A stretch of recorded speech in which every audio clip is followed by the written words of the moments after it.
Imagine an ecosystem made entirely of autonomous machines, where every ecological niche is filled by an artificial organism. In the video game Horizon Zero Dawn, a global calamity has led to a version of planet Earth inhabited by animal-mimicking machines, from mighty herbivores to deadly predators.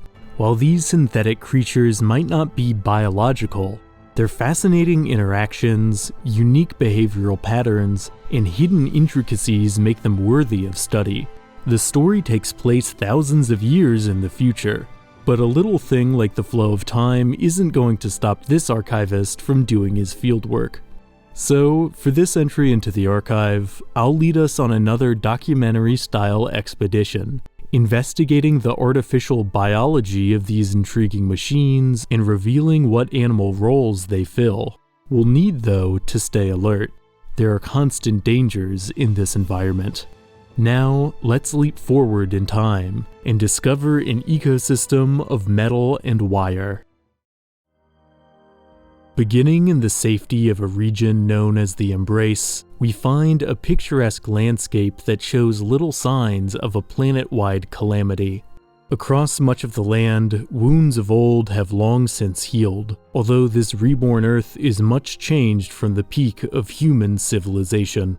Small populations of human hunter-gatherers still inhabit this land, though most live within meager settlements, ever fearful of the strange metal creatures that roam the woods, whose function they have long forgotten. Setting out into the wilderness, I find that some organic animal life does still persist in the shifting underbrush, but the roles they fill are small and infrequent, for this is no longer their world.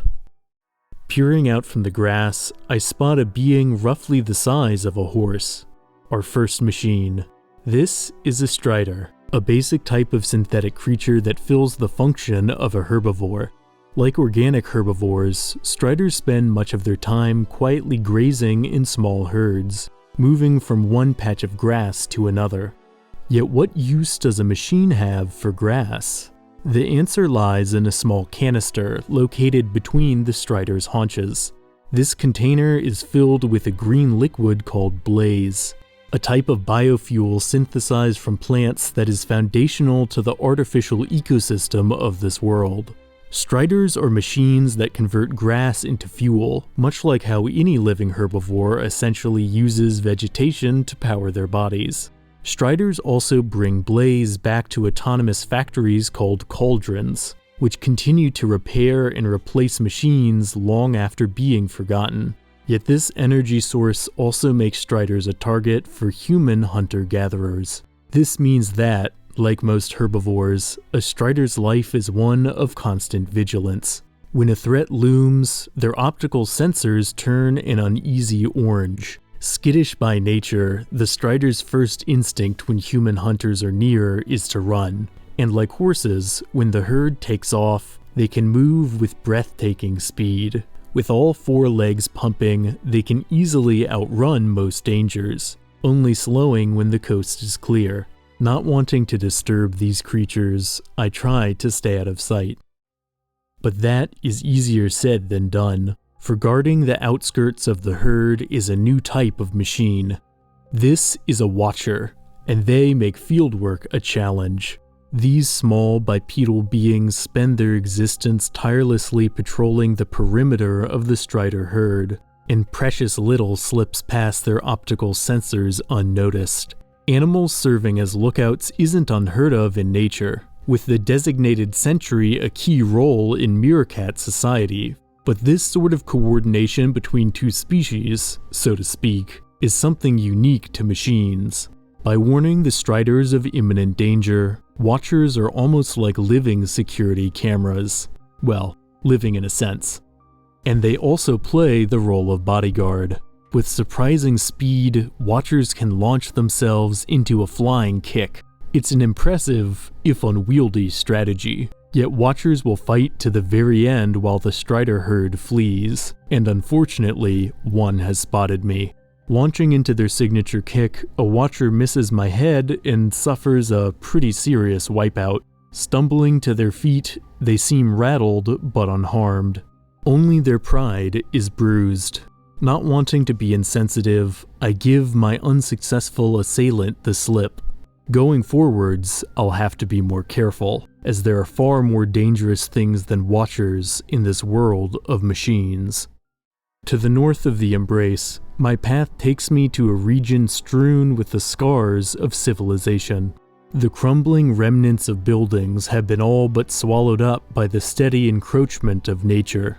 Yet even after 1,000 years, a quiet melancholy still clings to this site. Yet there are machines in this broken, unpredictable landscape. The deer-like grazers are adaptable enough to brave this region. Native to the rolling fields beyond the ruins' outskirts, grazers possess a pair of metallic, antler-like structures that serve a curious function.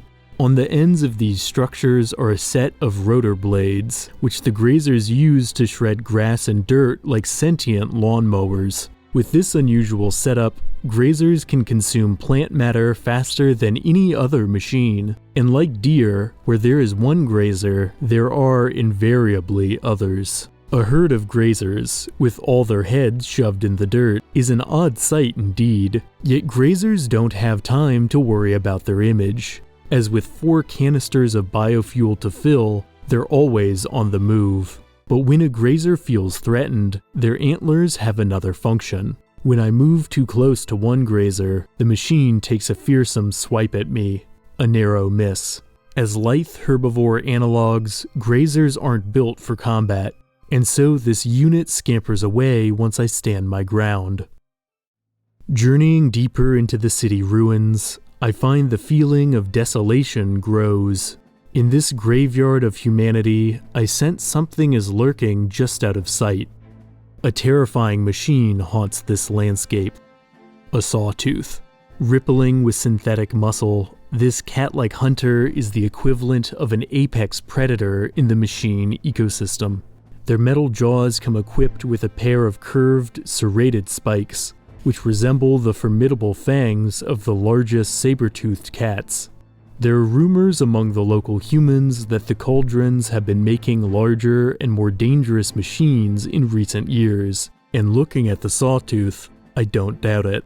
A machine this large might not seem capable of great speed, yet when a sawtooth catches a target in the open, they can move with incredible agility. Aside from their fangs, sawtooths also possess claws powerful enough to shred through the metal of these ruins. Trying to fight or run from a sawtooth is futile. The only way I'll live to archive another day is if I avoid the sawtooth altogether. These ruins are their domain now, and the time has come to make my exit. As the machines continue to nurture the ecosystem, nature will eventually reclaim this region entirely, leaving behind no trace of the people who lived here. Even monuments of metal and stone can't last forever. Venturing to the west, I find a vast scrubland baking in the sweltering rays of the rising sun. Yet machines have conquered this unforgiving environment as well, with unique adaptations to brave the arid region. These are longlegs, machines with a tall, bird-like appearance. Like the ostriches of today, longlegs are stuck on the ground, unable to take flight. Yet through my observations, I found that longlegs have a hidden ability. Mounted on their chest are 2 bulbous sacs that resemble external lungs. These artificial sacs are, in fact, sonic amplifiers. When a longleg feels threatened, they can unleash a booming, concussive sound wave so powerful it sends particulates flying. For this reason, I'd recommend wearing serious ear protection when observing longlegs up close. Aside from their sound waves, longlegs are also capable of alarming bursts of speed. They'll even leap into astonishing flying kicks, which look both beautiful and frankly absurd. All in all, these unusual machines are better left alone.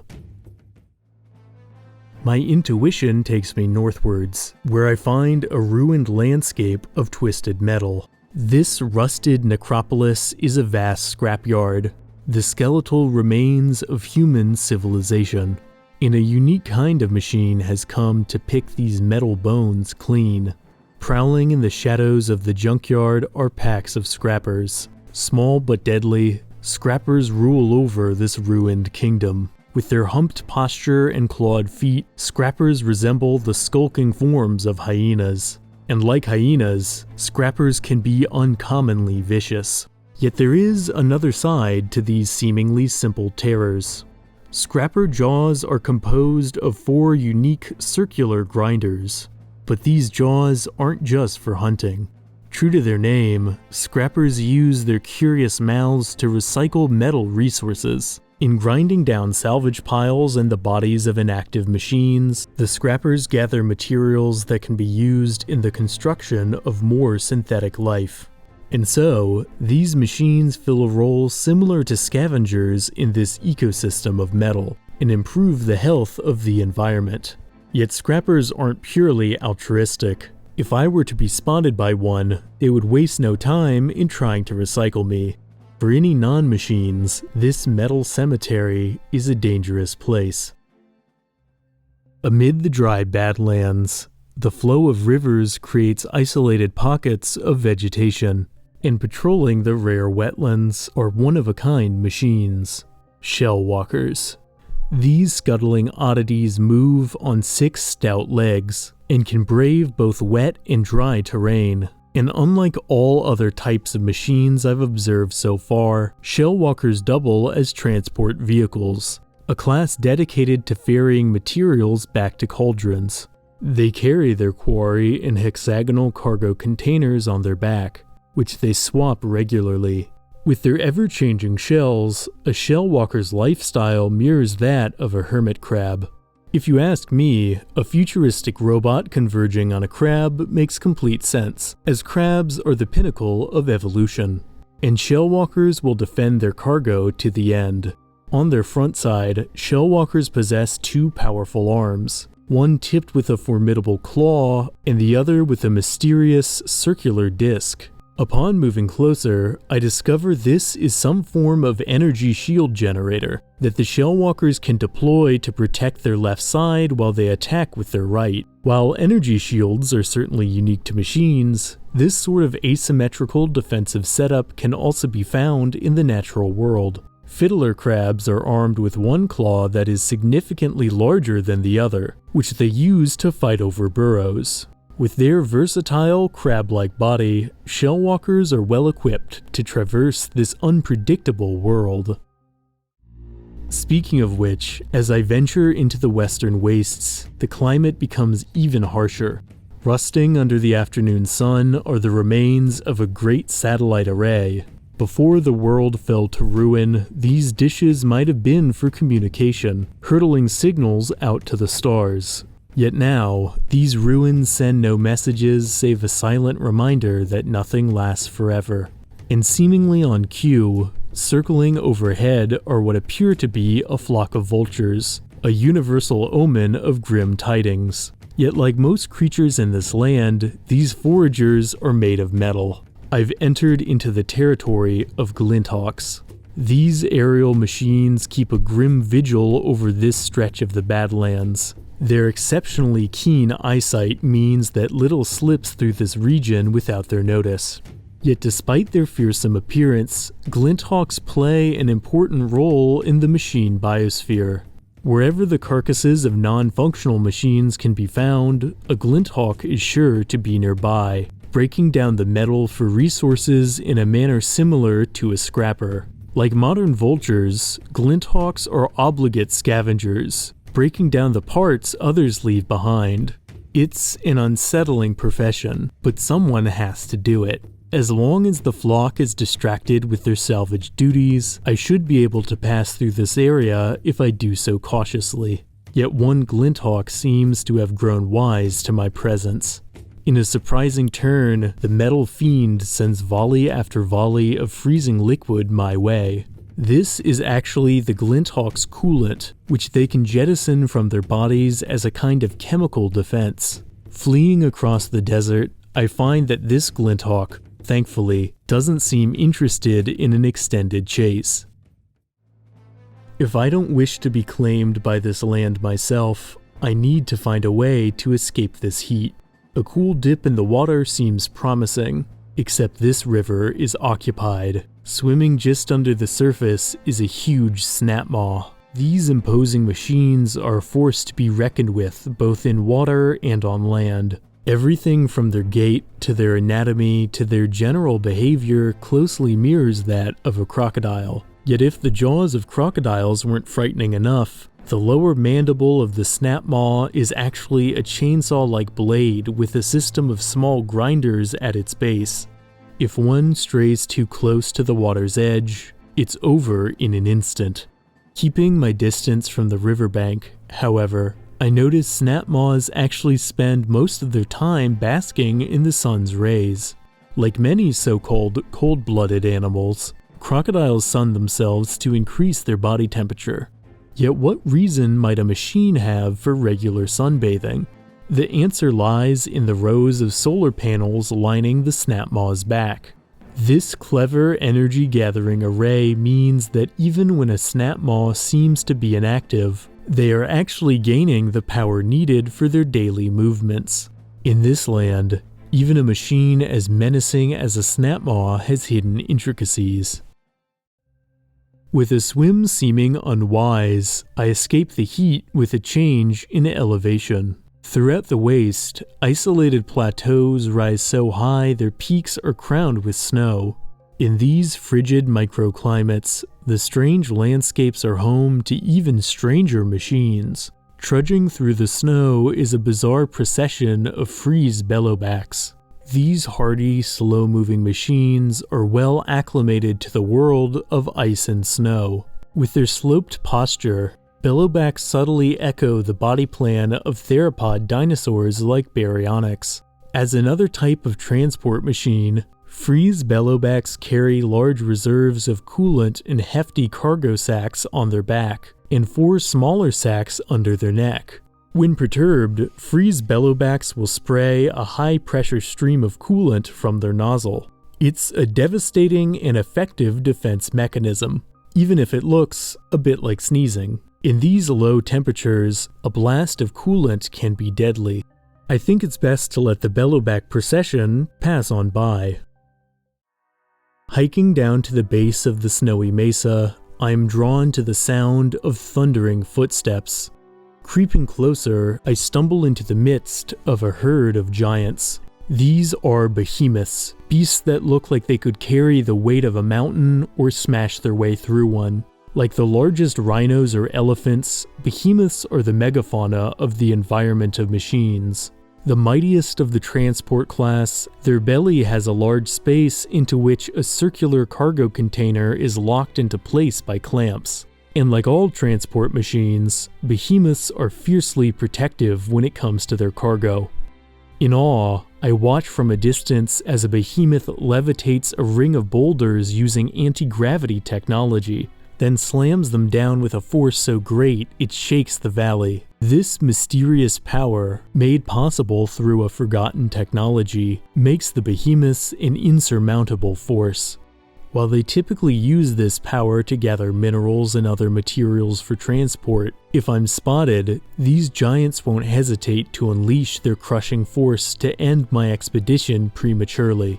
Worrying as such an outcome might be, I can't help but stay transfixed by the strength of these beings. In time, however, the convoy lumbers on, continuing their steady march across the valley. Traveling as far west as I dare venture, I reach a region where the greatest terror of the machine world dwells. No amount of prior observation prepares me for the sight that is the Thunderjaw. Bristling with advanced weaponry, from tip to tail, the Thunderjaw is a bringer of pure dread. In terms of size and sheer might, they represent a strength not seen in this region since the Tyrannosaurus Rex some 90 million years ago. And unlike most machines, this metal super predator's sole function is combat. From their jaws, an array of cannons bring destruction like the breath of a dragon. On their hips are a pair of disc launchers, which rain down fire and smoke from above. Even without their futuristic weaponry, a Thunderjaw is still more than capable of dispatching any threat, with their massive tail perhaps the greatest weapon of all. The further I stay from this machine, the better. Yet in the glow of the setting sun, even a Thunderjaw can look majestic. Without a visible target, Thunderjaws behave like most any animal, plodding around their environment at a leisurely pace. While I watch the Thunderjaw pass on, I can't help but wonder what this land might be like if machines and humans weren't so diametrically opposed. But my journey is not over yet. At the edge of a shimmering lake, footsteps echo over the water, so loud the entire land seems to tremble in anticipation. Overhead, the largest machine I've ever seen appears to eclipse the very sun. This moving landmark is a Tallneck. They can be found across many different environments, although their numbers are scarce. Unlike every other machine I've documented today, these beings are in no way distrustful of humans. With their silhouette and gait, Tallneck seems somewhere between a giraffe and the largest sauropod dinosaurs. The strange disc that functions like the Tallneck's head serves as a communications array, sending information to and from the other machines. In this way, the solitary Tallnecks act as the unofficial hubs of the machine ecosystems. It's a vital yet seemingly lonely purpose, as the Tallnecks spend their existence walking in an eternal loop, never thanked for their vital contribution to the machine biosphere. Perhaps the Tallnecks are oblivious to their surroundings, or perhaps they get lonesome on their isolated march. Though I'm well aware I'm likely projecting my own emotions onto the Tallnecks, I decide to stay with the beasts as long as I am able. After all, a path can be less lonely when walked with a friend. There's much we've uncovered about this world of machines, yet many key mysteries remain unsolved. From the dense jungles of the south to the frozen wilds of the far north, there are a whole host of machines I've yet to document, and secrets I've yet to uncover. We'll venture further across the world of Horizon Zero Dawn in Part 2, exploring the more bizarre and more dangerous machines in the lost reaches of the world. But for now, our journey is at an end. As always, thanks for watching. If you enjoyed this entry, please lend your support and like, subscribe, and hit the notification icon to stay up to date on all things curious. See you in the next video.